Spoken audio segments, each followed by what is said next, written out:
السلام علیکم ورحمۃ اللہ۔ بسم اللہ الرحمن الرحیم۔ حضرت ابو ثعلبہ خشنی رضی اللہ عنہ فرماتے ہیں کہ حضور اقدس صلی اللہ علیہ وسلم ایک مرتبہ سفر غزوہ سے واپس تشریف لائے۔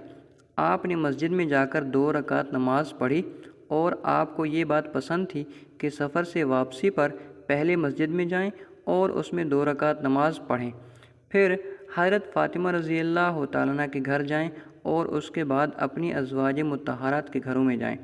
چنانچہ ایک مرتبہ سفر سے واپس تشریف لائے اور اپنی ازواج مطہرات کے گھروں سے پہلے حضرت فاطمہ رضی اللہ تعالیٰ کے گھر تشریف لے گئے تو حضرت فاطمہ نے اپنے گھر کے دروازے پر آپ کا استقبال کیا اور آپ کے چہرہ انور اور آنکھوں کا بوسہ لینے لگی اور رونے لگی، تو ان سے حضور صلی اللہ علیہ وسلم نے فرمایا، کیوں روتی ہو؟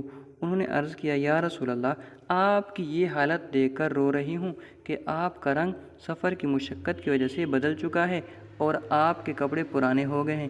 تو ان سے آپ نے فرمایا، اے فاطمہ، مت رو، اللہ نے تمہارے باپ کو ایسا دین دے کر بھیجا ہے جس کو اللہ روئے زمین کے ہر پکے گھر میں اور ہر کچے گھر میں اور ہر اونی خیمہ میں ضرور داخل کریں گے۔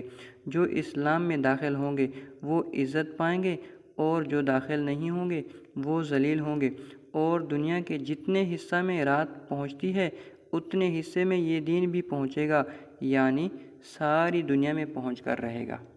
الحمدللہ، آج دین کا پیغام پوری دنیا میں پہنچ چکا ہے۔